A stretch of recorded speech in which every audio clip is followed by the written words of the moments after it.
We're live right now.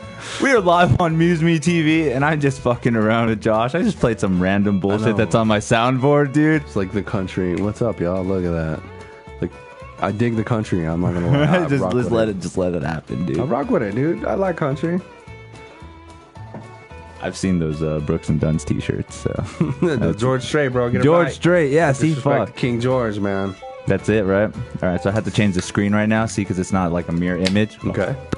Flip it over. Oh, look at that. Which So one people- makes me look less fat? People can read. People know what they're saying. What's up, man? What's up? Good, man. Thanks for having me, dude. Thank you. Thank you. I didn't even know that, like, you were like a fucking. This is a studio. Yeah, this is a legit. One of the most legit podcasts I've ever been a part of, dude. Dude, that's honoring. I gotta give a. That's honoring, dude. I feel so amazed. I feel happy just knowing that, like, I invited random people over and they like the setup like that. Yeah, no, this is because like no disrespect to any of the other podcasts. I'm thankful for all of them that I'm on, but this legit is like, you got lighting, you got a green room, you know what I mean? We got shit going on. We got mini fridge. You got a mini fridge. You can't see that, but there's a mini fridge. It's there. There's some naked lady just standing here for whatever she. You talking about my body pillow, bro? Do you talk? No, she don't say nothing. Huh? That's a body pillow for you, bro. Yeah. What's your name? Cool. All right, she don't talk. Good. Whatever. We're back, bro. We're back. We're here, bro. Dude, so this is Josh Fournier. He is a local comic from here, Albuquerque. Fucking, I hit the circuit barely starting, and I met this guy, and this guy's fucking a beast. Like, thank you, man. Dude, I get impressed every time I see you. I love. You know what's crazy? The first time I saw you, I said, "What's up?" and you were talking to somebody else, and you're like. Killed again, like I do, and I was just like, that fucker has confidence. That's what's up. No, I think you have to, dude. Because like, I mean, I'm confident I like shows, but leaving on those like drive homes, I'm like, oh, dude, I was fucking buns. You feel it? You're just like, yeah. I'm always harder on myself than like I think anybody is, because I'll be like, dude, I fucking bombed, but like all my friends are like, that was not a bomb. You did not bomb. I'm like, yeah, I did. Because I kind of a little thing too, where you posted on your story on Facebook where you're just like, oh, I can't believe I just did a Shaggy and Scooby impression. Oh, yeah. But that was... I think it went off fire, dude. It went off good. Everybody got some laughs. The references were there. So I think you did good on that end. And that was probably one of those things, right? You're like, oh, man, I don't know how well I did on that. Yeah, because that was just one of the, like, in-the-moment kind of things. I was like, yo, like... Because we had those two ladies come in that were just kind of talking, and like I was like, there's no point in me trying to do material, so let me just mess around and see what I can, pull out of this. And luckily I filmed it and I kind of watched it. I'm like, this is actually kind of a funny premise. I did it tonight, didn't work out as good, but whatever, we'll figure it out. And I think it did. It's just like the crowd grabbing on that joke, because it's a long bit. It's a long one. So once you start getting into it, you just like have to have their attention to the whole thing. I feel. Yeah, I mean, and it was just a weird room, and plus, like, my Nazi stuff hit a little bit harder than I figured it would. So, that's just comedy. You figure out some nights it's bumping, and some nights, what, gotta ride the wave. What made you come on this comedy journey? Like, how long have you been doing this? Dude, I've been doing comedy for like 3 years now, almost exactly. 3 years. I mean, the first time I ever got on stage to tell jokes was at my club. I used to work at a strip club. Whoa. And so, like, the first time I ever jumped on stage was about 3 years ago, and I did that twice. Well, all right, so like... Let's go back. Yeah. So like, our club for some reason would open at like 4:30, right? 4:30, and nobody would ever be there. Just like I would show up and there would be like mad old dudes like ready to go before I got there. Just the usuals. Yeah, I'm like, yo, like these girls don't even get here till like 6:30, man. And they're like, we'll wait. We'll just be. And so sometimes I'd be cleaning and vacuuming the club while these old dudes are just sitting there, and I'd play music. And I've always been a fan of comedy, so like I would like write jokes and stuff. And one day I was like, "Hey man, like I'll let you guys in for free if I can tell jokes to you guys." And so because it was free, I think they like felt obligated to laugh harder than they were supposed to, because I definitely wasn't funny. And so I would go up there for like 15 minutes at my strip club and tell jokes to like 5 old dudes, and just they would laugh way harder because my bits were garbage. But it was too appealing to them, right? I'm pretty sure. Nah, not even. They were just happy that I let them in for free. You're just. Yeah. I'm glad this guy let me. Yeah, in. They're like, oh, that was dude, man. Oh my god, you're so hilarious. And I really wasn't, so that was not good for my self-esteem, because I thought I was way better than I was. And then I told my buddy who worked at the club in my hometown. Shout out Top Deck, rest in peace. I told him, I was like, I'm doing comedy now. And he was like, oh, cool. I'm basically like book all the shows here. Do you want to do comedy at my bar that's like bumping? And I'm like, shit. yes, dude. That's where it's at, right? Yeah. So I would go on like after country acts and heavy metal bands and just eat all the dicks in the room. So they would have an actual like concert show with music, and then they'd just be like, just jump on. Yep. I would go on like right after like the country band, because it was a country bar. It was called Top Deck in Farmington, New Mexico. And, I would go on like in between like set changes and bands would change up, and I'd go up there and nobody gave a shit, dude. Oh, they were just like... It was just, I was bombing. And they would give me like the dopest intro. Like he would play like Star Wars Imperial March. Give it up for the next guy, Josh Fournier. He's going to kill it up here. And I would just go up there and bomb. I did that maybe like 4 times, and I'm like, I'm going to not do this no more. And I stopped doing it until my club burnt down, and I came down to Albuquerque, and I was like, no, I'm going to do this for real. I have no excuse now. But so that kind of like that first 4 letdowns, did it kind of just make you like want to do it more, or you kind of felt like you can't do it?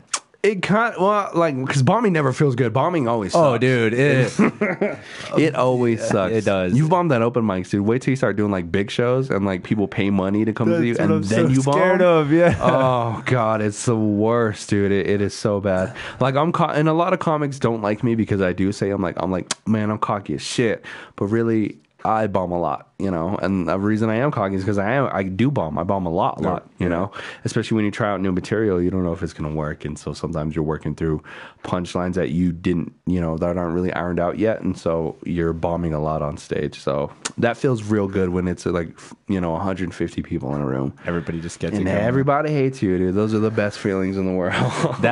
Oh man, see, that's one of those experiences that I kind of want to try, because I honestly feel like my transition into comedy is actually a little bit easier because I come from a music background. So I played with the heavy metal band, and we did a lot of big shows here in Albuquerque. So what's your band name? You don't know my joke? No. Causes to Become. I figured that was like a joke. I didn't know those were a real band. That was our real band name. Like, shout out to Causes to Become. Dude. Like, are you guys still a thing? No, man. My guitar player died, bro. I know. Dude, you think this is not a heavy metal story? This is a heavy metal story, dude. Let's hear that. I'm pretty sure your listeners have heard this, but I haven't heard it. So dude, how did you... Dude, so we lived together. We played a bunch of shows, and we actually broke up because one of them got married and the other one was about to move with his girlfriend. Okay. So we're like, okay, we're not really going to play a lot of shows. So everybody started going their own ways. And my guitar player at the time, his name was Desmond. He played for another band called Under Exile. Oh, I know them. Yeah, they're from Farmington, aren't they? Yeah, I think so. They played either Farmington or Gallup, but I think it's they're Farmington. In Farmington a lot. Farmington. I know those cats. They fucking he was the bass player for them for a while. Oh, that was your guitar player, dude. Whoa, mad respect, dude. He fucking whoa. They found him, dude. They found him dead. Yeah, he like dipped. I remember that night he dipped out, and like everyone was like, because he would play at Top Deck a lot too. Under Exile would go to Top Deck, and my homie who booked me for those shows, Don. Shout out Don. He was really good homies with them, and so like I met those cats. I remember one time the lead singer came to Farmington and was like, "Yo, I need to get back to Albuquerque tonight. I don't have a ride." And I was like, "I'll drive you. I'm going that way." Yeah, and I was like, "I'll go. You got gas money? I'll take you, man." But I think like because he didn't know me, and I didn't really know them either. But that shouldn't be no excuse. Like after a certain point, if you're trying to get the success thing going, bro, I don't give a fuck who I'm getting in the car with, bro. I was like, yo, I'll drive you, dog. Like I'm down, because I was working at the strip club. I was making like dope money. Not so much anymore now. I would never get somebody a ride on a whim. But yeah, no. Yeah, we went to like their last show at the what's that? The next to Sunshine Theater, that Blue Moon Lounge or whatever. Oh yeah. Yeah. My homie bought a T-shirt from them, you know, because he supports local music. Shout out TJ. Yeah, what's up? But yeah, that's crazy. I don't know there's a guitar small player. Fucking world, dude. Yeah, I know, dude. Bro. I love metal too. And that shit was hard, dude, because his brother was the drummer as well of our band. Oh shit. And that just fucking we still kind of jam a little bit, but you know, there's that awkward feeling sometimes. We're just like we're missing that guy. Yeah, it feels weird. So I practice all the time. I do a lot of streaming on Twitch. I stream a lot of guitar on Twitch and shit. But yeah, dude, transitioning, like I said, music from there. Dude, if I sucked on stage, they know. They're like, dude, you've played a fucking wrong chord. You fucking, that solo sucked. And I feel it now doing it from music to comedy. Like, if you go up there and you do at least kind of decent, they're like, you know, that song was okay. You can do better. Or they're just like, you fucking killed it. And that's the beauty of that. Yeah. I feel like it's a good transition. Like there's really connections, a really big connection. There's a lot. I mean, I feel that. My friend Snow the Product, she's a rapper, and she talks about, she's a huge fan of comedy. She talks about like there's a lot of similarities between like music and comedy. But like one of the things I noticed is that like musicians can keep doing the same songs over and over, whereas like comedians, you can't really be telling the same bits. Yeah. Like a year and a half later, like I've gone back to like Durango and done bits I did when I first started, and that shit does not fly there. They're like, oh, even doesn't matter how much the bit hits, they're like, you haven't come up with some new stuff. Yeah. So I think that's the only different thing. Like, like if you were a band and you keep playing the same tracks, people eventually like, oh, we love that song and we want to hear that song. Whereas in comedy, they want to hear new shit all the time. Because after a while, I hear it all the time too. It's like, oh, the same guy does the same bit over and over again. It's kind of like washed down. If comics are saying that, suck a dick, dude. All right, because the audience always changes, and that was one thing. I was real self conscious about, like when I first started, because we would like me and my homie Zacabeta, shout out Zacabeta, we were always like, dude, we gotta come with new bits, and we always do. Right, we're always constantly writing new jokes, but like I think like year 2, we were like trying to come at every open mic with new bits because we didn't want to keep telling the same shit. But at a certain point, you're like, yo, go back and work on those older bits and make sure they're good, because you start booking longer shows and you're like, oh, I have some jokes, and then you go to those old jokes and you're like, oh, I don't remember how some of these go. That's true, yeah. Because you kind of get overwhelmed with, you know, always trying to produce new bits, new content, new material, that sometimes you forget some of the slappers. So, you know, if new comics are like, if older comics are telling you like, yo, he always does the same bit, like, suck a dick, bro. Like, I'm working on some shit. Even that the native Nazi bit I'm doing, that's an old bit from like year 1 type shit. Okay. I just recently started revisiting because I haven't told it in so long, and I've been getting different audiences, you know. There's some different works in it. Different works, tags, different things. I mean, bits change until you put out like an album. I don't think it fucking matters, dude. I think that's true too, because I've even heard some famous comedians where there's like, I worked on a bit for like 2 years. Yeah. Until it finally fucking hit. Yeah. And it just sometimes at mics, like we get bored, because if it's just comics, then yeah, like I don't want to just keep telling the same jokes at these comics. Because first of all, comics don't listen to your bits anyway.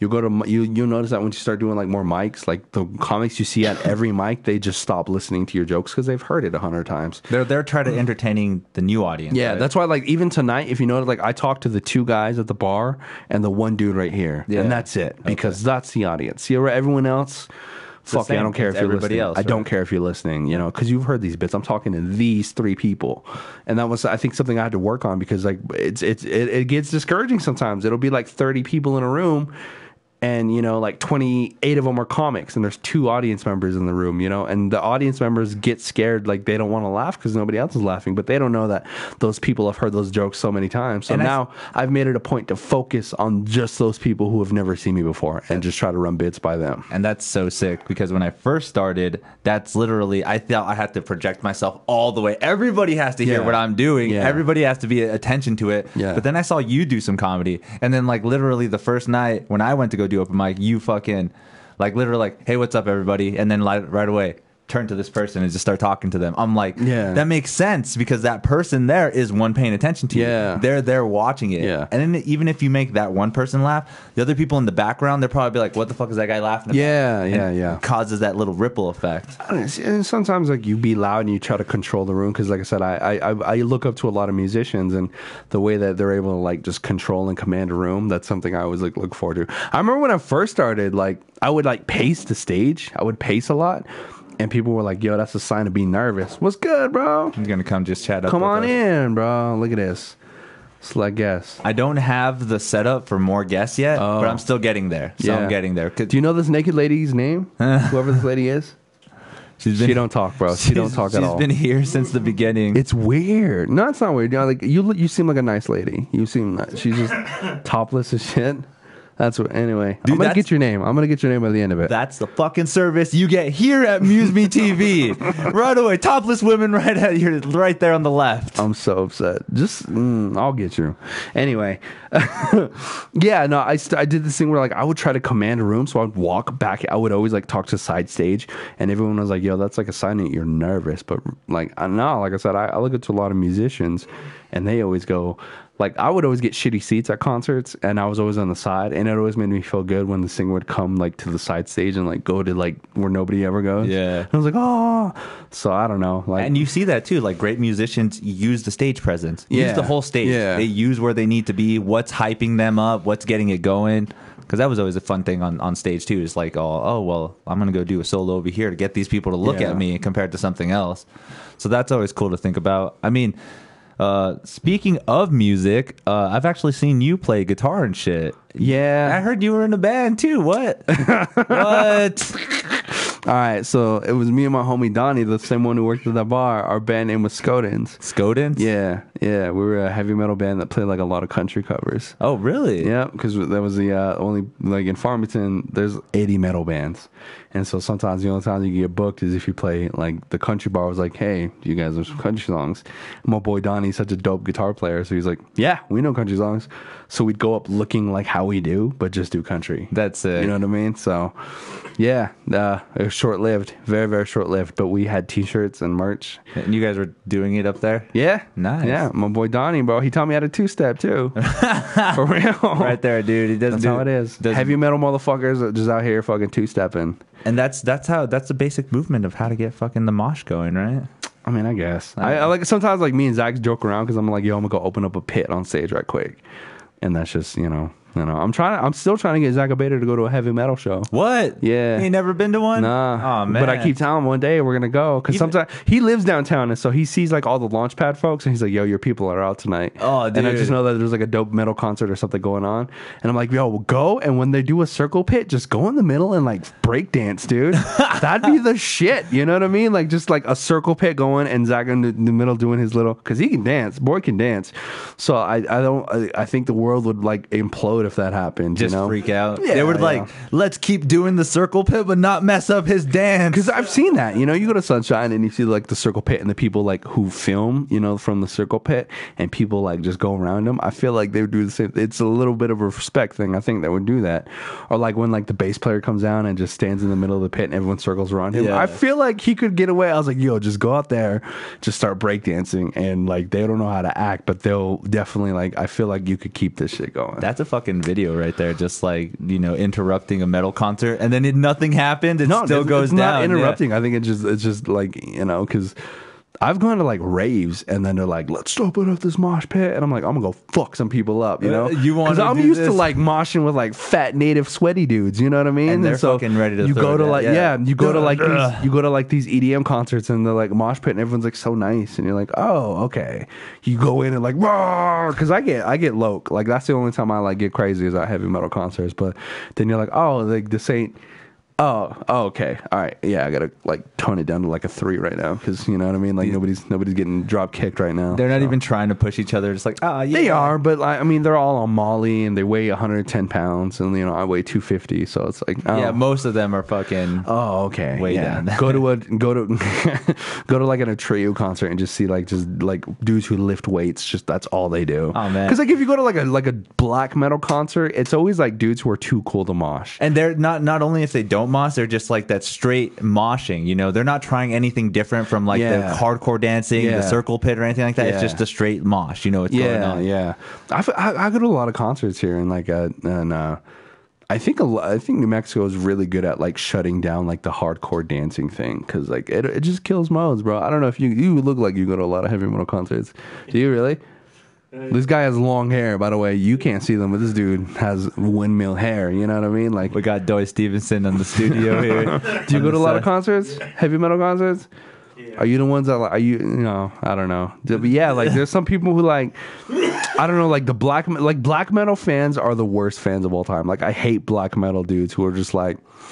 Bro, you know, like these new bands ain't shit. It's not metal. I'm like, dude, shut the fuck up, dog. You don't even mosh anyway. Suck my dick, bro. And that's what's crazy too is how pure they think they are. Like black metal's so amazing. Pisses me off. I mean, don't get me wrong. I fucking love black metal. I do too. There's some amazing bands out there and shit, but the ego from them is just like, where's that coming from? Like, if you really want to get down to it, you're the ICP of the metal world. Suck my dick, bro. That's a good one. That's a good one, right? So especially with the fucking face paint and everything.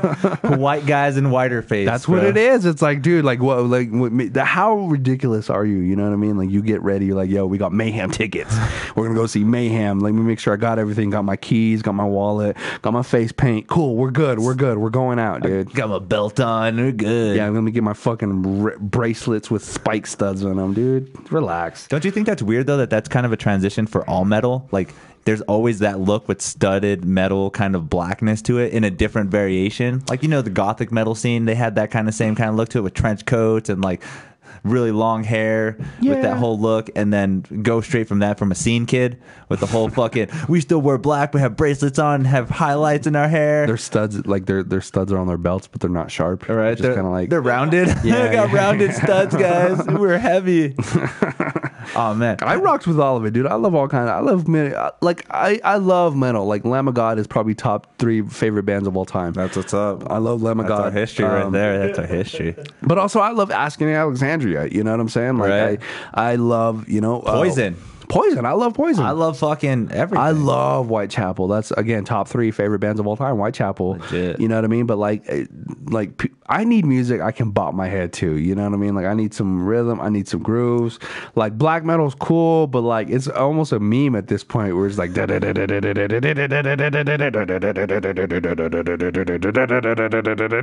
bro, let me bop my head for a little bit, dog. Like, and then the hardest part too is they're like, we need low quality sound. Yeah. Low quality sounding guitar. Trying to have like the Wu-Tang, you know, recorded on like a little tape thingy. We're trying. It's 2020 and we're still using tape decks. Yeah, I remember I went to this concert and like these like black, like you could tell these fools like listen to just black metal, like long haired Viking, you know, Amon Amarth is their favorite shit. And like the band on stage was like one of these core bands and they were just like, this is pussy metal. I'm like, what does that mean, bro? Like, what are you talking about, man? I was like, you're too cool for school. Like, just bop your head, bro. Feel good a little bit, dude. You know what I mean? Like, I don't know. Those fans bug the shit out of me. Dude, that was the same thing for the Dragon Force concert. So there was Dragon Force, and then there was this band before them called Star Killer. Yeah. And then there was this other band, this like Asian band called Dance of the Dead. Okay. And those guys literally, it's 2 guitar players, and they just play on the mixing board. So like they're playing guitar, then they'll go up there and be like, and then they'll go back to playing guitar while changing the beats up and stuff. Really?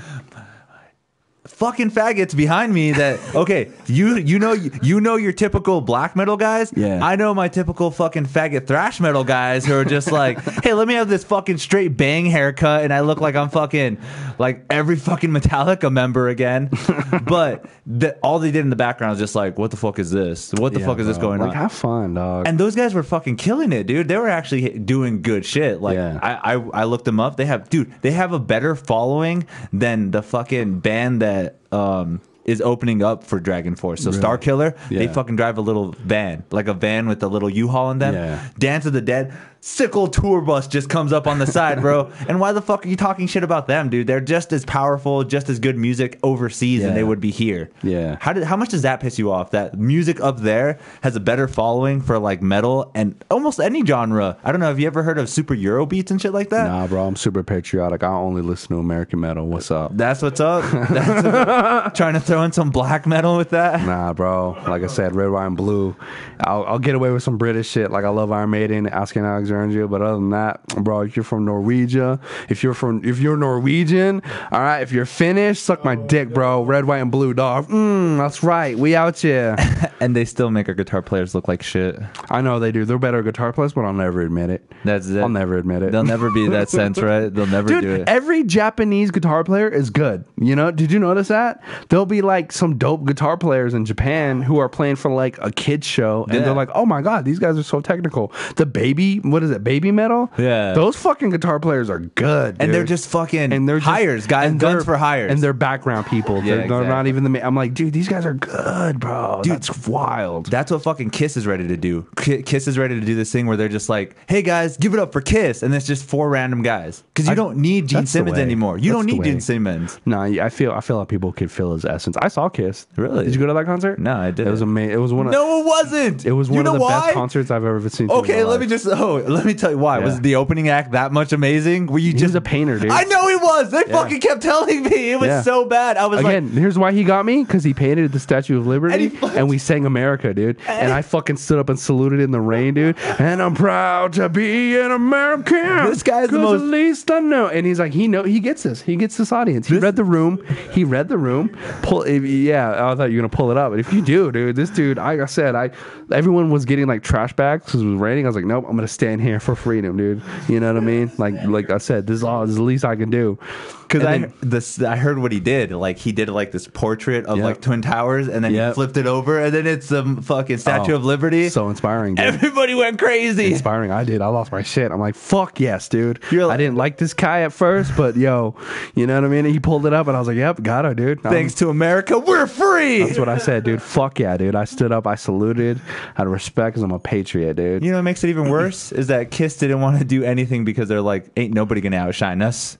No painter is gonna outshine us. Nah, they came out, dude, and like I went to go buy. I was like, yo, I'm gonna come to a Kiss concert. I'm gonna buy a Kiss T-shirt. $50. $75. Whoa! Dude, yeah. Hold on. We hate you, Kiss, dude. Sometimes you just do you have enough money already, bro? No. Here's why Enough I get it. money. At first, I was upset, and I was like, dude, that's ridiculous. I'm not. There was thousands of people wearing Kiss merch. You know what I mean? I'm like, oh my god. And I'm like, that's ridiculous. I'll never pay for a $75 T-shirt. But then like they come out and just the shit was exploding. It was one of the best stage shows I've ever seen in my life. I'm like, oh, that's where all the T-shirt money's going, is that stage show right there. And it was legit. I was like, dude, this is crazy. I've never seen something like this.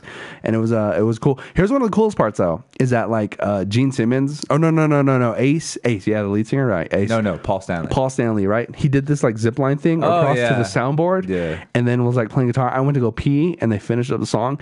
He went up to go back and got stuck halfway through, and like on the zip line got stuck. And so like the entire like stage crew came out to try to get him down, and the song was over, and they had to like slowly lower him down, and then he walked. But I was finishing peeing coming out of the bathroom, and he walked like legit like from where I am to you, dude. Like I was like, oh shit, that's fucking Paul, and I took a video of him.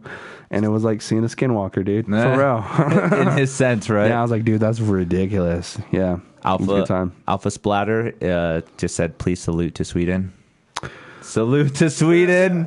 This American guy right here. We're dealing with a true patriot right now. I don't know if you guys know this, but this guy is a true American. Skin's red, all right? I'm native. My eyes are white. My balls are blue. You know what I'm saying? He does it all. Fucking, you know, if my people dance, we put eagle feathers in our hair.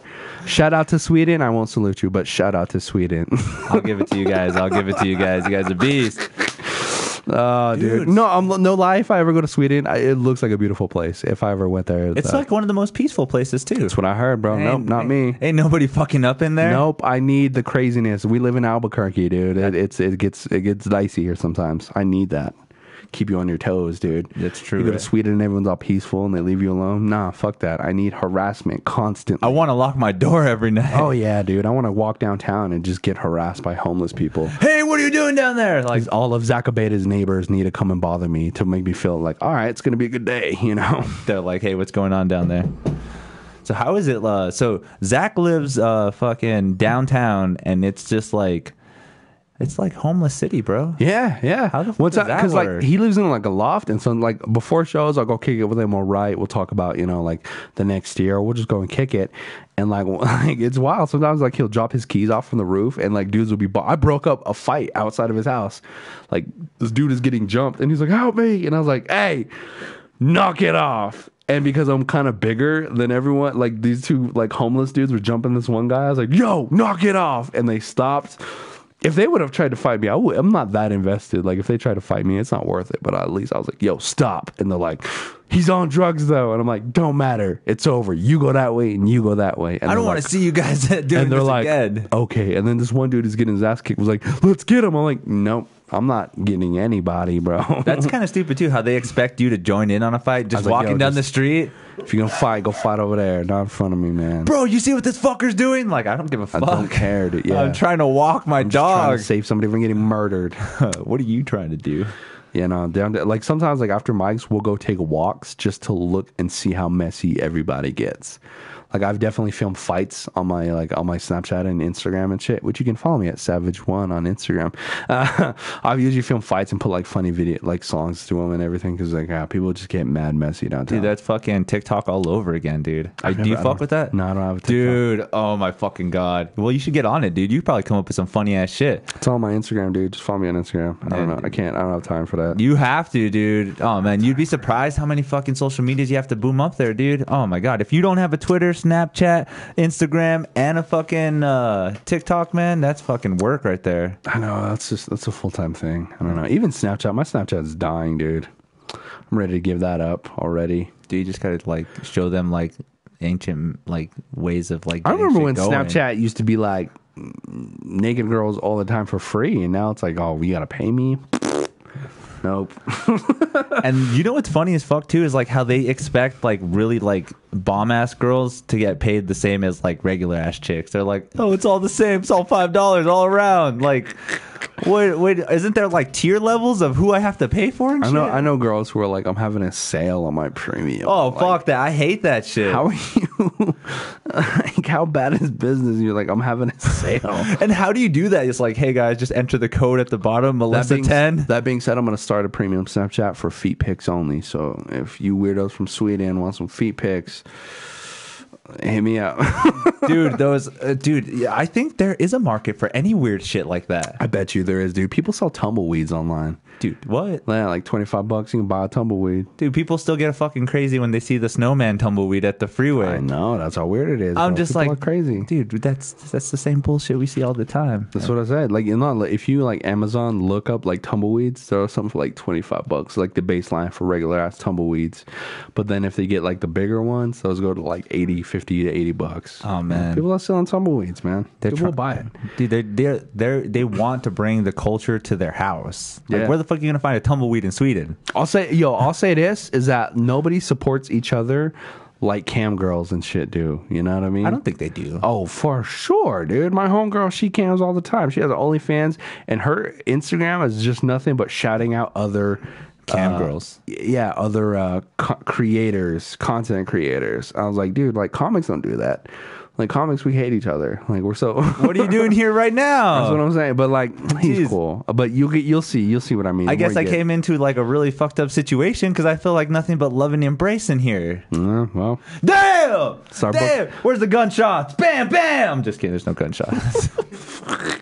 just put your mic out the window, dude. You're close enough to the war zone. You'll hear them. Dude, I live across the freeway. That is the borderline. That's my neighborhood over there, dude. On the other side? Yeah, the Holy war zone. fuck. Yeah, I grew up on I went to Hayes Middle School. Really? Shout out Hayes Middle School, dude. Holy fuck. It's the first gang you join. It's one of those things where like I'm in middle school, so like you join a gang, but it's not really a gang. Like I didn't get ranked in or nothing. It was just like, you're hanging out with us, you're in our gang now. I'm like, cool. Or they want to rank you in, but the guy's not even ranked in either. Yeah. I was like, hey, I'll rank you in, bro. They're like, yo, you gotta go meet my homie, like Chewy, and he has to give you chinners. I'm like, this sounds like too much, dude. Unless Chewy's gonna come to the middle school, no. I'm not going to some dude's house. I'll be a gangbanger at lunch, But yeah, I lived off of Utah Street for like 12 years. That's dang, dude. I actually was on fucking Dallas and Central. What? Yeah, dude. I went to La Mesa. That fucking that elementary school. Yeah, elementary school. When I was going to Hayes, my niece went to La Mesa, or my sister went to La Mesa, so I would go pick her up after school over there. That shit was pretty. Like now that I think about it, that shit was ghetto. It shit is ghetto as fuck. It is. When I lived there, like you never realize. You don't. You really don't. Like I remember, I walked to the bus stop on Central Wyoming with my like Les Paul guitar just out. Yeah, all the time, and this right? black dude stopped by and he's like, "Hey man, let me play it." I'm like, "I'm gonna get robbed right now," and like he's like, "Let me see your guitar, man." I'm like, all right, man. I gave it to him, and he legit played it for like 5 minutes. So I was like, that's cool. And I'm like, cool, didn't get robbed. Now I drive down there. I'm like, oh, I don't belong here no more. But it's weird now because like there's different people that live there. It's like the international district now. I think it's more. Yeah, there's a bunch of different like there's like ethnicities and races. I remember I volunteered at the Boys and Girls Club on the north side of Central or the south side of Central. And it was just a lot of like refugee families. And I mean, that's cool. That's cool. They're doing all that stuff. But I think like all the like cholo gangsters that were there when I lived there all lived on like the west side because like housing got so affordable. So they moved out from the war zone to the west. Because you go to the west side and like the Westgate district and like the South Valley, like where those nicer and newer houses are, it's all gangsters and drug dealers. Yeah, straight up fucking pimped out cars. Yeah, and just like, oh, what? this is where all the people from the South Valley came. Okay, they're up here on the west side. They made a little bit of money and they're like, let's not get a better house. Let's just get a house we can't really afford. No, it's really affordable. They made it super easy to afford. I remember like they have like, anyway. I think I don't know, because like after a certain point, if you don't have like that financial structure in there, you're just gonna cave in fucking the west a lot side. of them sell drugs, and plus there's like 15 of them in a household, so it gets pretty affordable. It's one of those Mexican things where it's just like, we'll all live together, eh? You said that, not me. Dude, I am fucking Mexican. I'll say it again. That's what I said. Dude, my fucking on fucking Dallas and Central, dude, I live with my mom, my dad, my grandma, my 3 brothers, and it was my fucking uncle in a 2-bedroom house. What the fuck, dude? Where's the craziest place you ever played with your band? The craziest place? Yeah. The craziest place I ever played was at an art fair for old people, dude.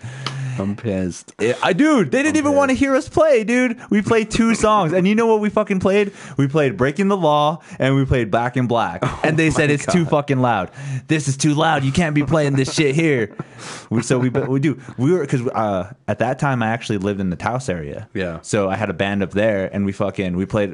They're like, we got a show in Albuquerque. It's at this art festival. They're ready for us and everything. We drive all the way down here, dude. Get the whole show set up. We play one song, and they're like, can you turn it down? And we turned it down. We played the second song. We don't think this is going to be the right moment for you guys. Why did they book you? I know, dude. It was fucking ridiculous. And it was only because I guess it was like, you know, friend of a mom that she's like, oh, we're doing this like community thing with your family. And then that fucking shit happened. I've gotten so many hosting gigs for comedy because of that. And they're like, oh, well, he's a comedian. And like, comedy has no places in a lot of, I hosted metal shows doing comedy.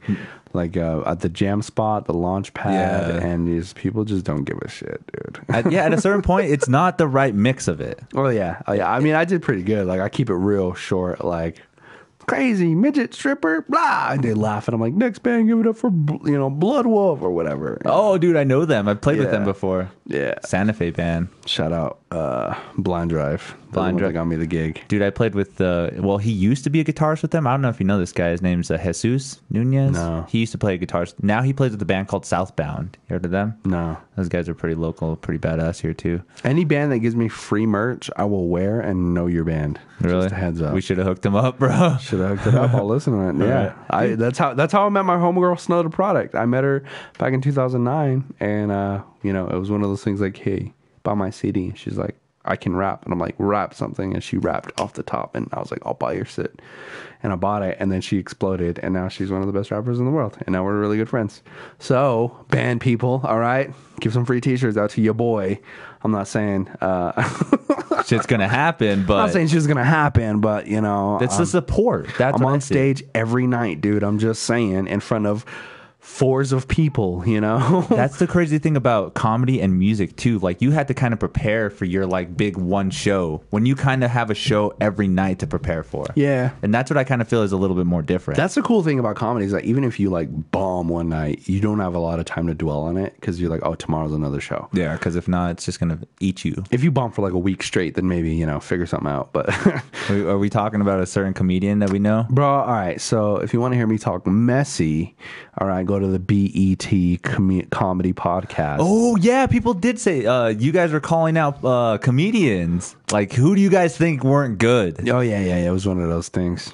They asked some questions. And literally my list was literally just people who weren't cool to me. That's it? Yeah. So it wasn't more of a personal like, hey, I hate your jokes. It's just like, dude, you're not cool with me. I hate their jokes too. So it's actually more closer than we thought. Yeah. But those people don't come around anyway, so it doesn't matter. But they do get booked and they win awards, and it is what it is. Dude, there's actually I'm actually surprised of some of the people that are like big, like I don't want to start name dropping. Yeah. But I know what you're talking about. There are some out there like last weekend, he was headliner of a fucking show at T-Lab. You know what I'm talking about? How the hell, dude, I heard that guy just went into the fucking bathroom to do coke, and yet he's headlining a show with this fucking... What, yeah, dude? He's been doing it. What? That dude rubs a lot of people the wrong way. How? How though? Me, Zach, and our homie Maverick all have had issues with that guy. I don't give a shit no more. But now he's still rubbing people. Like, there's a comic who wants to slap that dude on site. Really? Yeah. He kind of like has that kind of persona, though. You know, that cocky attitude. Yeah, it's just, I mean... this is not the place for it. Yeah. Comedy, and he knows. Not the place for it. He knows, because I've even had his friends be like, man, he regrets, and he says he wishes he was cooler to people. But I'm just like, man, you know, bust a sale, dude. You know? There were people who were mean to me, like when I first started, and I was like, yo, can I get on? And they're like, I've never heard of you. And I'm like, I've never heard of you either. What are you talking about? And now that like we do shows on the road, they're like, hey, why don't you take me on the road? I'm like, well, I've never heard of you. Oh yeah, now and then they're like, oh, you're a cocksucker. And I'm like, well, you were first, you know? It's that's the cool thing. It's like, it's a mutual thing. Like, I'm not going to start this way if you don't start this way. I try to be cool to everybody that comes through. Like, I try to be nice to everybody, even guys who could potentially shoot up mics, you know? Fuck it. Do you remember the last comic that we were telling was bombing really bad?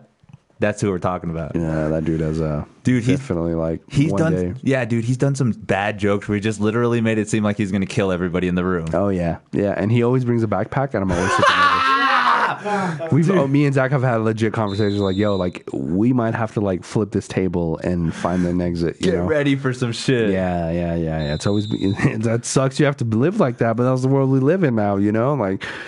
Because he's the only one that brings a backpack in every time. Like, but I kind of get a situation though. Have you seen what he does? Rides a bike, comes straight from work, straight to an open mic. I give him. There's props some for nights that. I didn't know he had a job. There's some nights he looked like, you know, yeah, right, he looked homeless.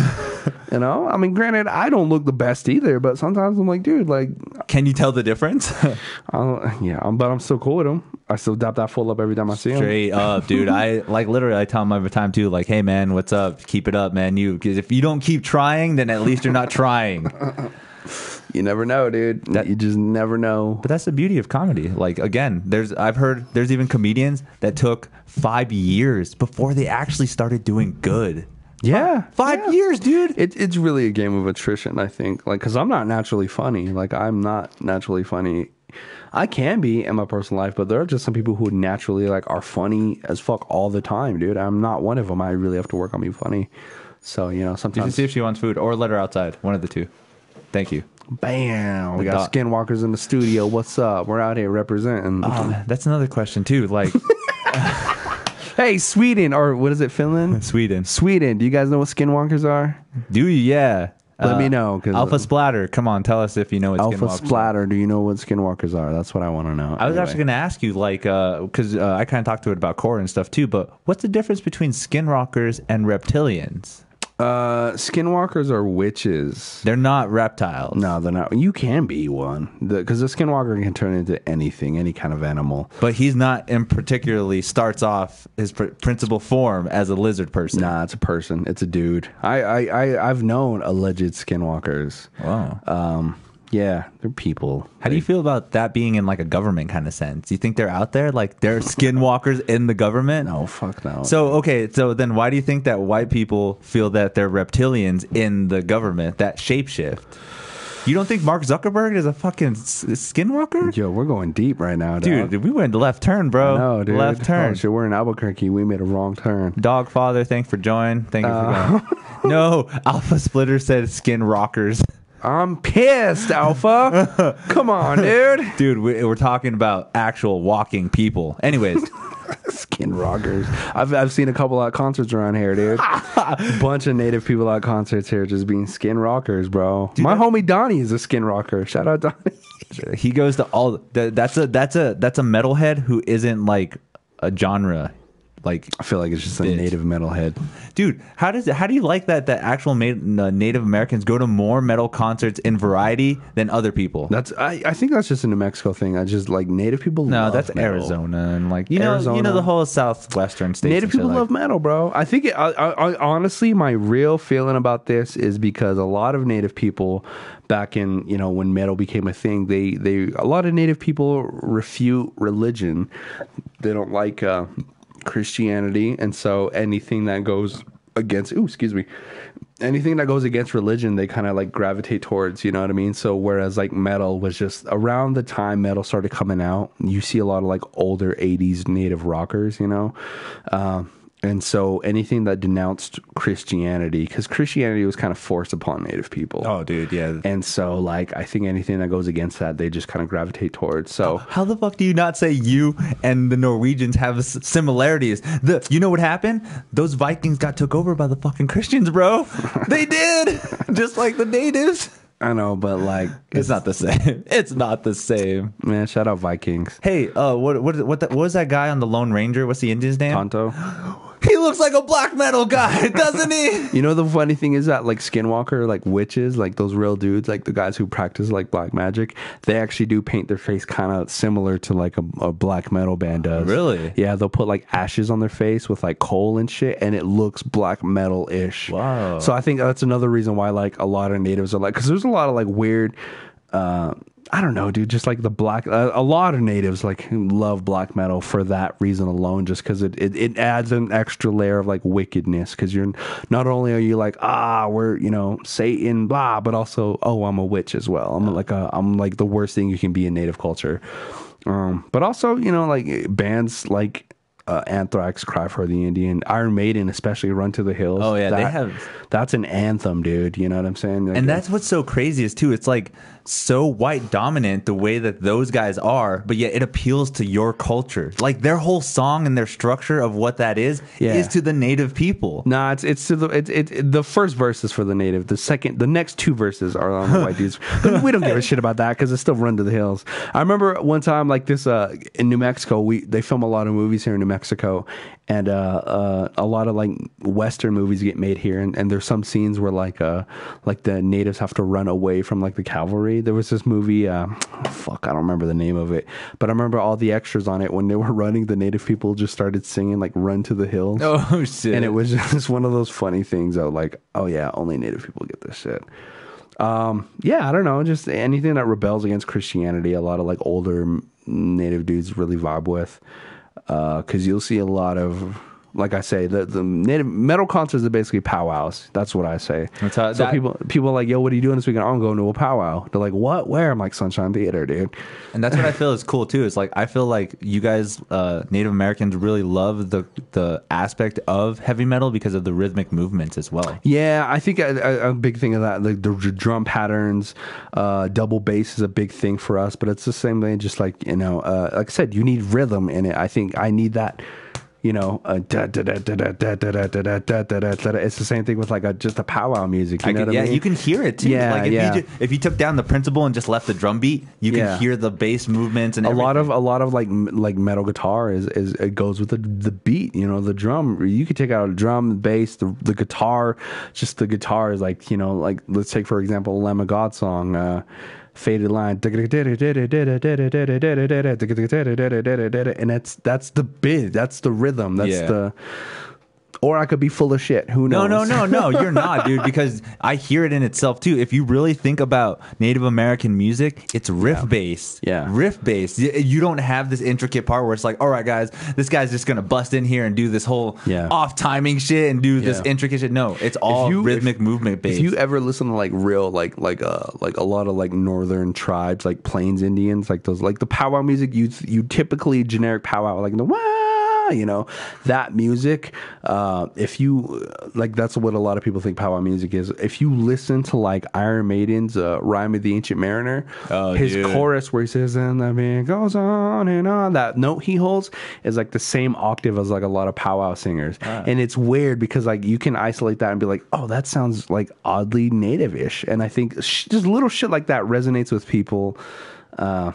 It resonates with people all over the world. He gives a fuck. And that's crazy to think about too, is like, did he come up with that? He's like from listening to your culture, or is it just like intuition? No, I think just his vocal range is the same kind of vocal range that native people use to sing. Yeah, songs. So like, even though you guys are separated from a whole continent and shit, you still have similarities inside of the way you present shit. I think it's just octave ranges because Navajo music is boring. But that's the same thing of all music. Like when you start really taking it down to a sense, like you cannot say that heavy metal isn't an actual step down from classical music. Yeah. Because of how technical, how actually you can find out some really similar patterns to that same stuff. Classical music, it's got blues influences, and blues is an old, not an old, like a poor person's music, I mean, it has the word blues in it. Yeah, and I think it resonates. And again, it goes back to blues, sadness. You know, a lot of Native people resonate with that. You know, I don't know. I just like it because it sounds good. I honestly don't know why I love metal so much. It's always been around me. I've always grown up with it. You know, because it's sick. It's dope as fuck, man. People always like, "Oh, how can you listen to that?" I'm like, I honestly don't know, dude. But now that I'm listening to, I start listening to like powwow music. It's the same way because I'll listen to powwow music. I don't know what these dudes are saying, but I'm like, yo, like something with this resonates with me. I feel it, yeah. I just feel it, bro. That's metal. It's just a da da da. There's just something about an open drop D chord. Just there you go, right? Like, ooh, boy. So heavy. Ooh, I feel that in my body. That's crazy. That's good that you know some musical references too. That drop D opening. Yeah, a lot of you know. You played some metal before? Yeah. Fuck around with the electric guitar and shit? Yeah, sometimes. I'm not that good at it though. I play a lot more John Mayer now. Yeah. John Mayer's my favorite, dude. Shout out to John Mayer. All time. He's the all-time greatest to me. I love how that guy's too. He's a musician and a comedian. Dude's funny. Dude's really funny. Yeah. I've seen him on the roast battles. I've seen a couple of him do some open sets himself. So. Yeah, dude's super hilarious, man. And I hate that about him because he's super likable. People always ask me to would you fuck John Mayer to be his friend? No, dude. I just want to hang out with the guy. I think he's funny. You know, I think a lot of famous people, right? Yeah, everyone's just like, oh, wouldn't you just do some gay shit? Like, no, dude. I just want to hang out with the guy. Just want to hang out with the dude, you know? He went to Monument Valley, represent, bam. Yeah, he's just a dope musician. He's a legit, like, crazy music. When Eric Clapton says, like, oh, he's a master at guitar, you know, you're good. Dude's good. Dude's good. And everyone, like, I mean, I get it. There are great guitar players out there. But to me, John Mayer's, there's nobody better. And that's what I love about music is you'll always find the personal preference of you. There's no such thing as the best guitarist. Yeah. There's no such thing. Yeah. No such thing. Yeah. Everyone will always have a different opinion on it. I like Zakk Wylde. People don't like Zakk Wylde. I love Zakk Wylde. Pinch harmonics all day, bro. I dig the pinch harmonics. Mostly because I can't do them. So. But he's sick, though. Like, to think of his story, how he came up to, like, fucking just jamming with Ozzy and then him turning into this whole fucking Black Label Society. I saw Ozzy when they came to Albuquerque this last year, right? And it was one of the saddest concerts I've ever seen because Ozzy's so old. It was an amazing show. Horrible. Great show, amazing show. But it was just like when Ozzy came out, it was like before, you know, all the lights shut off and everyone gets excited for the, you know, oh shit, they're starting. You know? Lights shut off. Yeah, boom. On the big screen, it was just Ozzy highlights from throughout his career, right? Him doing crazy shit, jumping around, screaming. And then boom, spotlight comes on and then just this old fucking crypt keeper walking out. And I was like, oh my God. But people were like, yeah, Ozzy. And he comes waddling out and he throws off like this 20-pound trench coat, keeps walking out, just so crypt keeper vampirish, gets to the mic. He's like, what's up, Albuquerque? I can't hear you. And it was like, I still can't hear you. And I'm like, because you're 1,000. You're dying. And then he's like, they started with Bark at the Moon. That was the first song they played. And he was just like, but did not move from his spot whatsoever. But the real person who carried that show was Zakk Wylde. He legit was moving around, you know, and in the middle of the concert they play War Pigs, you know, Black Sabbath, right? And I part of me likes to believe that Ozzy got tired, and he's like, yo, Zach, I need a 30-minute nap. Yeah. And Zach was like, I got you, fam. And like the solo for War Pigs is pretty epic, you know. And when Zach started playing the solo for War Pigs, Ozzy just left, got off stage, and Zakk Wylde, I'm not shitting you, played like a 30-minute guitar solo. Just nonstop. He would play, and then he would walk into the crowd, and in between every aisle, he went to like the soundboard and played a guitar solo. Walked around.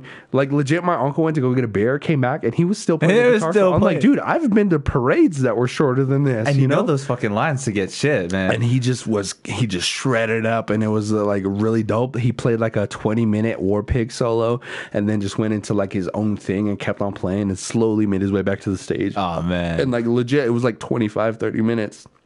Ozzy came back out and he's like, I don't feel good now. I rested. And it was one of the coolest things I've ever seen. I'm like, yo, people give Zakk Wylde a lot of shit, but Zakk Wylde's really dope, dude. He's sick, dude. I love Zakk Wylde. I loved all the stuff he did. Pinch harmonics, baby. What was that whole fucking... His ideas with fucking No More Tears and shit is just fucking mind-blowing. Yeah. Dude. He had some good ideas, just that heavy... Dun, dun, dun, dun, dun, dun, dun. And now look at him, like he fucking like you listen to some Black Label shit. I've never listened to Black Label. Dude, they are fucking legit. You would like them. I like those shows because like Zach Wild could be on like the giant arenas, but he like plays like in a band like Black Label that comes like Sunshine, and you can see him. He's like that close to you, and you're like, oh shit, and he'll come out into the audience and play guitar solo. I feel like those are the best experiences. Those are the best shows, dude. Like you don't want to go to a fucking the only ticket I could afford is this $40 lawn sit. Yeah, and that shit is discouraging. It sounds good, but like man, like sometimes like I like little shows, man. I like those small concerts where like, oh shit, I really love this band, and they're literally 5 feet in front of me, you know? Especially if someone you love, like one of my things is I always get there like at least 4 or 5 hours early. Really? I want to be the first one, dude. Trivium, Children of Bodom, Arch Enemy. I was in the front, dude. I have pics. I have signed shit from them, dude, because I was right there. I fucking dedicated when it comes to that shit, dude. That's crazy. I got into Trivium like during the Mayhem festivals, but like when they were on the bigger stages. I never got to see them on like smaller. They come to Sunshine sometimes, but the last time I don't remember why I couldn't go. It was like sold out or some shit. And especially that they came with Arch Enemy. Yeah, that fucking thing blew me away because I already saw Trivium before and I was excited to see them, but seeing Arch Enemy, shout out to Sweden, motherfucking Swedish metal band, woo! Again, it's crazy that girl's fucking like an 80-year-old misfit. You know what I mean? Oh, I know, that's right? The craziest part. Doyle, I think his name or something like that. That dude is shredded. Oh, dude, but doesn't that make you seem like the older you get, you if you take care of yourself, you don't end up fucked up? I ain't getting old, bro. Oh, what? I'm drinking a Bang Energy. The fuck is super creatine, bro? That's not even real. I'm gonna die soon. Look at this. It comes with super creatine. Super creatine, bro. I'm getting swole right now. That's how that shit works. Shout out to the sponsor that I don't have yet. Yeah, dude. Shout out Bang Energy. Bang Energy or with your super creatine or Enter Night. They would never sponsor me. I'm pissed. What is that? That's gross, dude. Fuck that. I don't even know why I bought that. That's Metallica for you, dude. Metallica beer. They're trying to fucking do another fucking Kiss thing, dude. Hey, let's market ourselves. I'd rather buy Metallica beer than Kiss beer. I shout out to that. I'll give you that. I'll give you that, dude. Fuck yeah, dude. People like hardcore metal fans don't like Nothing Else Matters. I've cried to that song. Dude. What's up, dude? I honestly feel like the Black Album was the high point of their career, but also the decline of what they were about to do. It was like the last good thing I think they did. Yeah, I mean, don't get me wrong. There's some other good shit that comes up on there. Like, fucking, if you want, it looks like this. That's how that chord goes. Yeah. Just say don't make it look all weird. Oh. Damn. But, dude, Metallica in itself is phenomenal. Yeah. Because, I mean, I went to go see Metallica in Denver at the Mile High Stadium. Yeah. And fucking... I was in the fucking rafters. I don't give a fuck. Way in the fuck up there. But it was still intense. It actually started raining and fucking little thunder started to happen. So they stopped the show. They're like, well, hopefully it stops, slows down. Because if not, the show's going to be over. It kind of slowed down. And they come out and open up with Ride the Lightning. Damn. And it was so... unfortunately, it was only up to where he starts singing. But it was still epic because it was like one of those unrehearsed things where this like, let's just have a good... It was so sick, dude. Oh, man. That's what's up. That's the best thing. You know how much shit that band gets, though, because of the drummer, right? Yeah, I like Lars, dude. How do you feel about that guy? I like Lars. I feel like he's a cool dude. Hey, do what you gotta do. Trash can. We're crushing it, bro. Dude, we're crushing it. Right? He's making fucking millions, dude. What's up, dude? Infinite Annihilator, you're a crazy drummer, but you ain't doing arenas, dog. Get Step up there. up, dude. I do fourths only, you know what I'm saying? Sometimes I'll do a double bass, but only during the Justice for All solo. Suck my dick. That's only if I feel like it. Yeah. I mean, I like Lars, dude. People look at metal fans are too crazy. How do you feel about that whole controversy they had about the whole illegal downloading? Were you a part of that? Do you feel like it was a good or bad thing? I mean, like I was a little bit too young for that. Like I came around during like the LimeWire era where you would like download LimeWire. You're not that much younger than me, are you? 28. Yeah, see, I'm 1 year older than you. Oh shit! Yeah. Damn, bro, you look like you're 22. Doesn't that fucking? You look like a baby. Asian you look genes, like a baby. bro. Asian genes, and I have 2 stomachs. What? I know, right? What? Dude, that's why Asians can eat so much. You ever heard that method? You No. ever heard that philosophy? That theory? I saw that dude eat like 30 hot dogs though. So Yeah. See, 2 stomachs, Shout out bro. to that guy. 2 stomachs. you might be onto something. Anyways, fucking yeah, dude. So we're in the same generation, like Okay. same thing. Yeah. So I remember that whole LimeWire thing, dude. How fucking sick was it, dude? Downloading anything you want, having all of that, like I would download some ICP tracks. Oh, don't fucking say it. Hold on, And dude. sometimes, Dude, no, I have sometimes to. it was like a Marijuanaville song. Why would you download ICP? I used to be really into ICP when I was like in mid school, dude. Damn, Like before it was like cool. Like once I got to high school, it got weird. Yeah, especially with native people. Like they got real weird with it, and I was like, I can't be a part of this, dude. But sometimes if I'm on the road and I'm driving 4 or 5 hours, I'll download Great Malenko again. He'll I'll throw like, a great Malenko on like, there. if it's just me in the car and nobody's around, I'll be like, oh shit, I still remember all the words to this That song. fucking intro. Great Malenko. I don't remember that fucking song, you do. but Stop lying, bro. That fucking intro didn't like something about the Carnival of Sins, dude. Ah, fuck. Stop. The memories, bro. It comes back. I don't care, dude. Like You ever heard of that rapper named Tech9? Yeah. How do you feel that he like got his piggyback with them? He's good. I think he would have been successful regardless. Okay, but here's the thing. Real hardcore black people don't really like or respect him because of that whole thing he did in the beginning.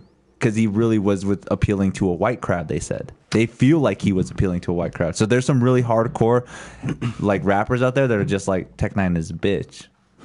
I was skeptical when I heard that too. I was like, dude, well, look at what he's doing now. Yeah. But I kind of see it in the beginning, like, you know, these hardcore people that are all actual rappers, they're like, I'm not going to go on stage and paint my face. I'm not going to go on stage and do this idea. Why the fuck is Tech9 doing it? But now you see the success of that. Yeah, he's blown up. I mean, he's had good rappers on tracks with him. Oh, dude. He's had mainstream rappers on tracks with him. He's a beast, dude. And he did it all coming up himself. Strange Music, that's legit, dude. That's his own record. I like some of his older albums and stuff like that. I like Murs. Murs was dope as fuck. Yeah. When he signed Murs, I was like, oh shit, that's crazy. That's sick. Murs. I like Cess Crew. Recognized, probably one of my favorite rappers of all time. Just by himself, though. Just by himself. I like Recognized, dude. It was a funny thing. One time, Tech9 came to Farmington. Shit. And I worked at the strip club at the time, and so me and my girls went to the show one time, and after Mayday got done, I was hanging out with 2 of my girls, and Recognized came up and started like spitting game at one of my girls. Oh shit. Yeah, and like she didn't know who he was. Like she was with me, and then all of a sudden, like he's like Recognized. I'm like, dude, and she's like, all right, cool, yeah, nah, that's fine, cool. Say, hey, nice to meet you. And then he dips. I'm like, do you know who that was? And she's like, no. I was like, that's fucking Recognized, dude. And she's like, I don't care. So, and I'm like, you should have went with him, dude. Fuck that. You go fuck him, and I'll hang out on the tour bus. I don't care. Right. And it's funny because like after we kind of stopped talking to each other, she got like a boyfriend who had like crooked eyes. One of his eyes is weird. The wonky eye. So I was like, you could have had Recognized, but you went with crooked eyes. I was so pissed, dude. Yeah, good times, man. That's the funny shit too. Is like you never think that like that shit's gonna happen in your life, and then you're like, it's ridiculous. When I met Corey Taylor, one of the best moments of my life. Really? How did that go? It was ridiculous. It was in Farmington? No, in Denver actually. In Denver actually. I would imagine he would have gone to Farmington, but back in the old school days. Never gone to Farmington, bro. Oh, man. Lamb of God came to Farmington. Really? That was intense. That's sick. Lamb of God came to Farmington. Korn's been to like Window Rock, Arizona. Devil Driver is the lead singer or the guitar player has been adopted. Well, basically the whole band. They've been adopted into like the Navajo tribe. Oh shit! And so they come out whenever they come near like New Mexico or some shit. They would say like Yate, shout out to the Yellow Horse Clan. Nice. And that's so sick. It's weird, bro. Yeah, it's just I don't know. Full circle. The Res loves metal, dude. That's mad respect. I went to Iron Maiden in Denver, and I was like, oh, they're a little bit more peaceful. I saw Iron Maiden in New York City, and I'm like, oh, they're really peaceful out there. That's legit. But like in the Res, bro, like dudes are all faded. They're all trying to fight you. They're just going intense. Go back to the story where you're talking about meeting Corey Taylor. In Denver. Yeah, well, it was during the like book tour, and I went to go meet him. And he was really cool. He's short. I remember I was so nervous because like I loved Slipknot growing up. And so I was like, this, oh my God, dude. I remember like, he's short. And that's the first thing I said to him. He's like, hey, what's up, man? I was like, oh my God, dude. I was like, you're shorter than I thought you were. Yeah, I'm short. Fuck you, man. Come on. We all can't be as tall as you. And I'm like, oh, I'm sorry, dude. I was like, I don't know, I'm nervous, man. He's like, how you doing, bro? And I'm like, I'm nervous. He's like, don't be nervous. It's cool. It's cool. I was like, no, I'm nervous. I feel like I'm on a first date. I don't know what to say. He's like, nah. He's like, well, we'll make it good, man. You're funny. I was like, I know. And I legit was like, I want to do comedy. That's something. And I just said it kind of out of nervousness. And he's like, you know what, man? He stopped and he's like, you should do comedy. That's something you want to do. You should really do that. Dude, and I was like, yeah. And we took a bunch of pictures, and I have that picture where that moment where he like shuts the book and he's like, you really should do that. That's sick. And he don't remember. He remembered me because I was at that book show, and then a month later he was touring with Slipknot, and he came to Albuquerque, and I got paid tickets, and I had his like, you know, Corey Taylor book title thing on the sweater. And he's like, you know what fucking time it is, don't you? And it's on video. I have it on camera. And he's like, he fucking does right there, dude. And I'm like, oh, he's pointing at me. Big old fan moment, fangirl moment. And it's on camera. It's on my Instagram. And I'm like, it's one of those moments where I'm like, damn, dude, shit makes me feel good. That's legit. That's one of those moments, you know, where you get the recognition. You're just like, dude, somebody famous told me to follow my dreams. That's a good, and somebody you look up to. Again, I think I look up to more musicians than I do like other comedians. No, that's cool, dude. I look up to actors and fucking like famous people like that because I love Breaking Bad, dude. Oh shit, do you really? Oh my god, I love Breaking Bad so much that I've met a bunch of the stars from there. Yeah, and I recently, it probably was like 5 years ago, I met, I don't know if you know his name. His name is fucking Rodney Rush. He's known as Combo on the show. He was the fat guy who got killed by a little kid. Oh, yeah. Dude, I met that guy at a Comic-Con, dude, and it was so sick because when I first met him, he was cool as fuck, shook my hand, and he's like, let's hang out, whatever, took his picture, whatever. Went throughout the whole day. The day was over, and we're going back to our car, and I see him getting in his car, and I was like, yeah, Combo, that's what's up. And he's like, hey, fool, come here. And literally, dude, I went into his car, and we took a shot. So we drank some alcohol. Damn, bro. And then he's like, hey, bro, you have great energy, dude. You're so fun. Like, you're badass. And he signed a shirt, and it says, like, to Angel, dude, you have big things coming for you. Like, dude, it's like one of those things where it's just like, how did this guy, knowing my attitude and stuff, know that I want to be famous or want to actually push myself? It's like, dude, you have fucking big things coming for you. And I was just like, dude, that's so sick. But then I took a shot with the guy. And you know what's even worse is he fucking asked me if I knew where to get Molly. Oh, and I was just like, dude, you can tell you're a fucking New Mexico actor, bro. Damn, dog. And that was still a great moment, though, because I still have the pictures on Facebook and shit where we, you know, fucking poses and shit. It was fun. Yeah. Comic-Cons, you meet some fucking crazy people. I've always wanted to go. I never got around to doing it. Dude, okay, so you know the UFC referee Herb Dean? Yeah. He was at the Buffalo Thunder Resort. He was not part of the Comic-Con. He was just there because it's fucking Albuquerque and the UFC gym is just fucking down the road. So he was just checking out the Comic-Con. He's like, well, I'm going to come check it out because I'm here too. And I was literally one of the only person that knows who he was. I was like, you're fucking Herb Dean, dude. So I took his picture. We did it together and shit. But that's so sick. Just like random people in New Mexico that are celebrities are here. Like, people say that, oh, this is a small town, dude. This is a small town, dude. Do you know we have almost the same fucking population as Atlanta, Georgia? Yeah. How the fuck is that a small town, dude? We have more. How is that a small town? New Mexico is crazy too because you'll see like a bunch of UFC fighters just kicking it, dude. You'll go to Whole Foods and just see like Holly Holmes tripping, like just being human, dude. Nico Montano, UFC champ, Navo champion. She came to one of the comedy shows and I was just like, what the fuck are you doing here, dude? She's like, because I've met Nico. She's native. She's Navajo. She comes from like, her family comes from across the mountain from where my family is. I'm from Red Valley. She's from Lakuchikai. Shout out Savages. Anyway, so I remember like the first time I met her, I'm like, oh, it's crazy. We're out here. And then the second time I met her, I'm like, yo, I do comedy. Here's a show you should come to if you're free. Because she'll just go to like these random shows downtown and you'll run into her. I'm like, dude, you're a fucking UFC champion, you know? So I was like, come to a show one time. She's like, oh, she ended up not coming. And then one day she walked into O'Neill's to have dinner. And then she's like, oh, you're here, you. And I'm like, you. And she's like, what are you doing? I'm doing comedy. And she's like, I'll watch that. I'm like, no, this is not where I needed you. No.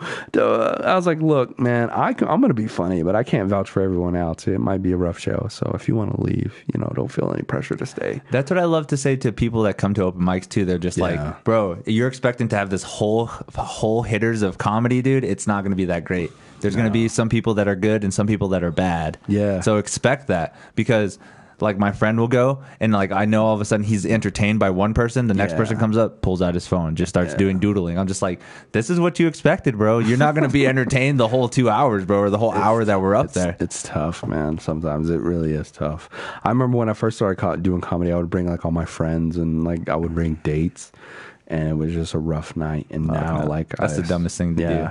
And now I can't get those same people to come to showcases where I'm actually good and doing it's a good lineup. Yeah, those people won't come because they're so traumatized from the open mics. That was like my initial step when I first did open mic. I was like, I'm going solo, not bringing anybody, not gonna know anybody. Dude, I went up there, I met Tito. I was like, hey, what's up? And I mean, no offense, I feel like my introduction to comedy, everybody just was like, oh yeah, here you are.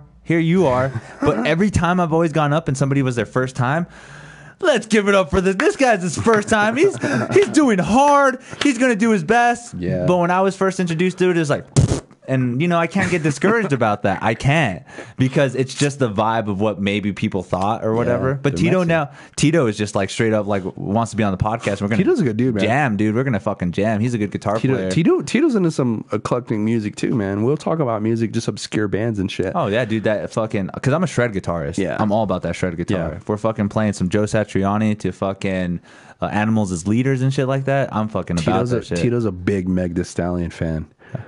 Which is weird because you would never think of that. Right. Like, Tito's like, do you know who Meg Thee Stallion is? I'm like, everyone knows who Meg Thee Stallion is. He's like, do you like her? I'm like, no, dude. But he'll be like, she's got amazing bars. Yeah, you can talk to Tito about music for days, dude. Yeah. Yeah, because he likes a lot of the same shit, like obscure bands that I do, you know? Like, if you look at me, you don't think I'm a big Lumineers fan. I love the Lumineers. Right. Nice. But yeah, Tito's a good dude. Funny guy. Funny guy. So yeah, that's going to be another guest on the podcast. That's what's up, dude. Ask him about the time he almost fought a comic at his own mic. Really? He almost fought a comic at his own? It got very, very close to, man. Yeah. And David Montoya had to actually be like, yo, like, back up. Let's not do this, bro. Hey, don't forget we're at a mic, dude. Okay, so since it's only been my 3 months into comedy, what's the most extreme thing you've seen at an open mic? Do people really get super offended when you go out on them and they're just like, that joke wasn't funny, and they want to go fight you and shit like that? Does that shit really happen? People get bugged. Like, I've heard people like get offended, not at me, but I've seen fights happen. I'm like, a fight when Red Door used to be at the other Red Door location on Gold. On the side. Yeah, I've seen fights happen there. Like Ty Jameson got in a fight one time. Holy shit! And the guy he was fighting was trying to, like, you know where the old Red Door is, right? It's got the whole. He tried to legit throw him through the glass. Like, was it based because of the comedy, or was it just those two guys? Nah, it was some hoochie that was there trying to fuck all the comedians. Okay. And the dude was like, "Well, you gonna?" So I've been told, and he was like, "You gonna choose that bitch over me?" And it got into like fist fighting. And then Ian fought a midget at Distillery. Like, legit fucked him up? Yeah. Some little dude. Is it really a midget, or is it just a short fucker? It was a short guy. Okay. Short guy. But he was so proud of it. We're out here being PC, everybody. Nah, dude. Whatever. There was also like an infamous story about this crazy comic from like Chicago who he wasn't a bad guy, just rubbed people the wrong way, and he got in a fist fight outside of a mic. Like, didn't beat the fuck out of the guy, but beat him up. Like, beat this dude up, got the better of the guy, and legit, like, this dude took a beating, and then immediately, or no, it was the guy who was doing the beating beat him up, and then like immediately right after I got done beating him, went on stage and just acted like nothing happened. Legit. And then he like had beef with a bunch of people, and he came to me one time because I was beefing with some comics, and he was like, man, fuck them. The last day that I'm here, I'm going to run up to so-and-so, so-and-so, and so-and-so, and I'm just going to fucking punch him in the face, and I'm going to leave this town forever. He left, and he never did it, though. So. Yeah. But, I mean, as far as, like, people wanting to fight me, no. Like, I've done, like, some crazy, like, urban rooms, if you will, and, like, I've had hecklers, and I think if you're just funny, it doesn't have to go to fighting. I've had, like, gangbangers be like, who the fuck are you, man? I'll, like, try to be funny with them, and they're like, the fuck are you? I'm like, no, I'm nobody. But after the show, they're like, hey, man, you were pretty funny. Okay. And, like, dap me up. I've never, like, had anyone try to fight me after a mic. I've even told people who, like, don't know I do comedy, they're like, we're going to find you and beat you up. And I'm like, buy a ticket to my show and you can. Right? Yeah, I'll be right there on stage. I'll post my dates, dude. Buy a ticket and come see me. But yeah, no, I mean, since I've been doing comedy, I've been a lot more peaceful. I don't fight that much because when I first started like comedy, my hands were always taped up. Oh, really? I was always trying to get messy. I still like to watch people get messy. You a UFC fan? Yeah, I love the UFC. I love watching the fights. That's You? what's up. Yeah, I love that shit. Are you excited for this weekend's fight? Dude, isn't it fucking Kobe Kingston, right? Colby Covington, not a real fan, but okay. Kobe Covington and Kamaru Usman. Yeah, Kamaru Usman. Okay, do you know about Kobe? Like the shit he does? Like Yeah. it's all just an act, though. Yeah, he's an act. It's just an act. Like, I so dig it, how though. mad can you get at that? I like it. People over there are like, oh, that fucker, just with the stupid MAGA hat and shit. But yet, if you think about it, dude, Pays models to like kick it with him. he's just fucking around, dude. That guy should be fucking doing some comedy, dude. He's just fucking throwing funny. some shit. I know. I'm excited for that fight. That's gonna be sick. Where are you gonna watch it? Me and my homie usually go to the Buffalo Wild Wings in Rio Rancho. Nice. So again, come find me and say hi. I'll be there.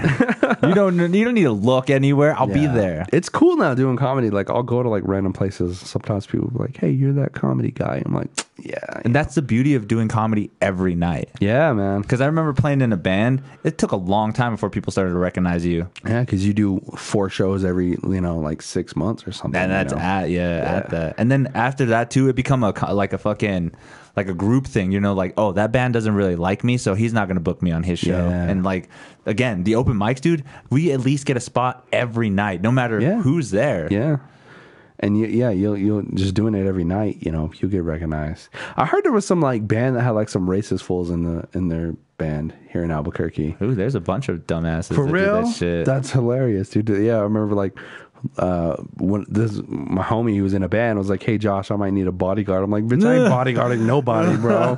What? And he's like, "Yeah, I exposed like a bunch of like bands who had like Proud Boys and shit." And they're there was a band. What was the band here in Albuquerque who like the guitar player or the drummer was like a pedophile or some shit? Oh, do you remember that? Yeah, dude.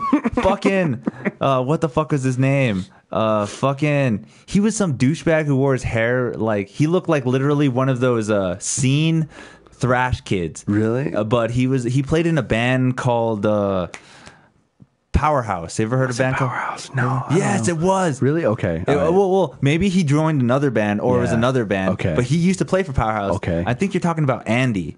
The guy that I think you're talking about that was a pedophile, that was a drummer. I don't. Yeah, it was. He was a something drummer, like that. right? Anyway, I hosted. He was a drummer. I hosted one of the metal. We're trying to find you, bro. I exposed you fuckers. I did. Chris Hansen, that shit. Okay, I did John Coyar's podcast, and I exposed like a bunch of native influencers. And I got a lot of shit for that. Suck my dick, bro. Don't fuck babies. I don't think that's a bad thing. Like fucking, if they're fucking assholes doing dumb shit like that, dude, you expose them and you tell them how bad that shit is. I was like, yo, this dude fucking roofied a girl, and even if it's not true, like the fact that you're bringing girls up to your room to like whatever, bro, do whatever the fuck you're doing. Like if you get accused, I can't rock with you, dude. And that's the thing too, is like, dude, there has to be something fucked up if there's an accused. Like, yeah. Like to a certain point, like how, like they give you that scenario where like, are women really that fucked up where they didn't like the time that they had with you, so they'll make it seem like you raped them? Yeah. Like, how probable is that? Does that really happen as much as they say it does? I think it does. Well, here's the thing: is that with this particular dude, Cody Dash, I don't give a fuck. I'm gonna say his name. Blah blah blah. This fool Cody Dash, he's like this native dude who makes movies, and he's pretty well known in like the independent movie maker scene. And like for some reason, one day he wanted to be a photographer, and like invited this model to like Durango. And then after they did their photo shoot or whatever, he's like, "Come back to my room," which you shouldn't be doing in the first place. Right? You know It's all what I mean? professional at first. Yeah. So, and again, she went out to his room. It's her fault, but whatever. I always, for the most part, try to give her the benefit of the doubt. And allegedly, like he like got her faded or whatever, and then like took advantage of her allegedly and wouldn't let her leave his room. And he went to jail over it. Like, dude went to jail, like legit got charged with it. So you got charged with it, dude. You're guilty. But now he's out now and he's still doing movies and he's still like the issue is not is that, I mean, you're a rapist, you piece of shit. But also like he is out there like wearing like the turquoise jewelry, like he's wearing like the native like shit, you know what I mean? He reps that native shit hard, which to me like, nah dog, like you know what I mean? You took advantage of a girl. And you can't be repping that stuff. Like, that's where I have an issue with it. This other cat named Mooney, who was like a big, like, Facebook influencer, Like, he got like the 16-year-old girl pregnant, and it was like, damn, dog. What are you doing, right? What the fuck you doing, son? Yeah, I can't rock with dudes like that, but people still rock with them. And that's crazy to think about, People too. still rock with these cats, man. They're still out here. They don't really.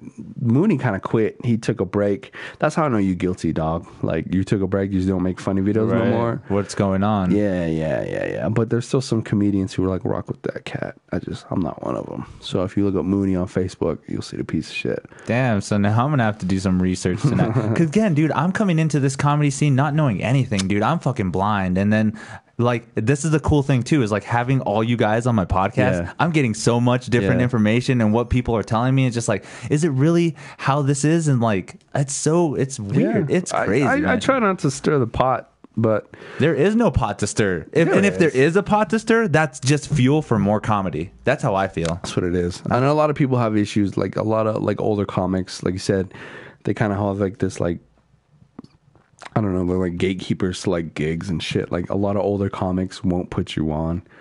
Like, a lot of older comics never put me and Zach on, you know. But I feel like it's because they didn't want to follow us or whatever. So now that like Zach runs his own show, a lot of older comics are like, why don't you put me on? Well, it's like, well, you never put us on. It's like a mutual give and take kind of thing. Yeah. That's why I try to be cool with all the newer comics, you know, everyone, even the crazy ones. Exactly. I try to be cool with them and try to say what's up, you know. I don't care what anybody says. Those two guys, the football player and the guy that was sitting next to him, they were laughing their ass off at Alex, dude. He had them going, dude. Oh, did he? I didn't. It was so uncomfortable when he was. I've seen him be funny. Just tonight he wasn't funny. He just kept like, you want to hear a joke? Yeah. Just tell a joke. Or even in the beginning, how he kept saying he was just like, oh, I think I can do this. I think I can do this. This is something I feel like I can do. Okay, we get it. That hurt my soul, dude. I was like, yo, I feel for you, dog. I like you, man. I don't know. I kind of feel like I should get him on the podcast. All right. You want this fool knowing where you live? That's the thing that I feel too, is like, if you have this negative attitude, like, you know, like you bring negativity will come to you. Yeah. I feel that way. Yeah. Because I have people hitting me up all the time where they're just like, oh, you fuck with that person, or is that shit really how you do? And I'm just like, is that guy bad? Because I've never seen anything bad from them, or like, I don't have any bad intentions from that person yet. And for the most part, they still have not shown me any bad intentions that I'm scared of or anything. So where is that judgment of the one person that clouds everybody else's compared to the actual truth of that person? That's why I say, like, if I have an issue with somebody, I'm not like, oh, this is fact. I'm just like, this is what happened to me, and this is why I don't rock with that dude. You know, I'll be peaceful with people, but, you know, sometimes I just don't rock with people. I hear you, dog. That's fun. That's a good time. Josh. Yo. Been here already for a while. Are we? For like an hour and 20 minutes. Damn, bro. We didn't talk about nothing. We just rambled. Bullshit. We just bullshitted, bro. Shout out to Hey Arnold. Josh, tell them where they can find you. Dude, all right, find me on. I want you to find me. Fucking Yugoslavia. What was homeboy's name? Oh, fucking Alpha Splitter. Alpha Splitter. Find me on Instagram. Follow me, dude. Savage1 on Instagram. Savage0NE on Instagram. And then everything else is on there. Josh Fournier on Facebook, you know. Find me, say what's up. I'm going to start a Venmo. Send me money, dude. Just give me money. We'll do shit, dude. Dude, you got to come back. Yeah, for sure, man. Do it again, dude. And we're going to have a jam, dude. I've actually had some guests come on where we jammed after the set. Like, we're done talking, and it's like, all right, let's have a little jam session. Let's jam, bro. So we'll get it done, dude. We'll jam. We're going to fucking jam, dude. Thanks, you guys, for coming. Thank you, everybody, for watching. This is one, dude. Shout out MuseMe TV. Right? Hey, dude. Hit up Zach. Tell him he wants to be on the podcast. For sure. He has to work super early, though, so I think this late night thing is not going to work for him. Well, weekends, anytime. Okay. Anytime I'm good for the weekends, and throughout I can work my schedule around that dude, so I'll help him out. Yeah, for sure. So I'm all about getting all of us up. That's why he always like leaves early, because he has work super early. I hear you, dude. Because my homie Maverick McWilliams is coming in a few weeks. He might be down to do this. Dude, hit him up. Tell him, dude. Let him know. Well, I'll be here. We'll come and kick it. That's my dude, Reese Muniz, dude. He's the funniest cat. And fucking dude, before we get out of here, shout out Reese Muniz from Phoenix. Fucking shout out Maverick Williams, Oklahoma. Shout out Buck D. Shout out Zagabeta. You know the vibes. This was MuseMe TV, everybody. MuseMe TV all the time. We actually have another guest here on Saturday. We actually have 3 guests on Saturday, so we're gonna be fucking busy on Saturday. You don't know this guy. This guy's a musician, and then we actually got Royal coming in. Oh shit, so Royal's gonna be on here as well. And Royal's mad loud. I love Royal. So we're gonna have some fun times. Ask him about skinwalking. He loves skinwalking. There you go, dude. Oh man, just more. Now I gotta ask Tito about his fight. I gotta ask Royal about skinwalking. Yeah, dude. Shout Shout out. good people. You guys Tune in Saturday. It's gonna be lit. Oh, dude, no, actually, wait. Before we go, the show, fucking Thursday. Oh yeah, next Thursday, dude. We're gonna be at Blue Grasshopper. Corey Herrera's the headliner. You know what I mean? I'll be your fucking host. He's gonna be the host, hosting it all night, dude. First time, first dude. real gig. That's what's up. No, fucking first real hosting gig. My first real gig is actually gonna be this Friday. Oh shit! Yeah, dude. It's at that fucking what is that called? Trick Bit Walk? Bandit. Bitband. Oh No, Saturday. That's on Saturday. with Sarah Kennedy. Yeah, Sarah Kennedy's hilarious, dude. She's funny as fuck. That's gonna be fun. I'm actually really proud that she actually came up to me and just like, oh hey, you want to do it? She's really, really good. She's a solid person. I have nothing bad to say about Sarah, and she's funny as fuck, legit funny. So I'm a big fan of Sarah Kennedy, dude. Shout out Sarah Kennedy. That's so with that being said as well, we don't know if we're gonna do it or not, but would it be an okay scenario if we live broadcast the show on Thursday? Complete live broadcast. Sure, I don't give a fuck. Okay, so the only reason why we wanted to ask more of the comedians is because maybe they have some material or something they're going to do that they don't want out there. Dude. That they don't. I know you, bro. Dude, you go out there fucking fire, bro. Yeah. Ready to get everything lit. I'm going to get silly, so, I mean, that would be dope. So maybe I can fucking steal it and put some funny clips up. Dude, we'll do it. That'd be fun. I'm down for that. I'm ready to bring the whole setup, dude. Fucking the tower, double screw. Oh, dude. We're gonna get some shit going. Thursday's gonna be crazy. You guys be ready, dude. Grasshopper. We're out of here. Fuck yeah. 8:30 p.m. I'm gonna be co-headlining. That's what I call it, co-headlining. I don't call it opening. Angel's gonna be fucking hosting and hell, whatever. It's gonna be fun, dude. We're gonna have some pull fun. up. We're gonna live stream. I'll see you fucking Sweden on next Thursday. Peace out, guys. We love you. Peace. Peace.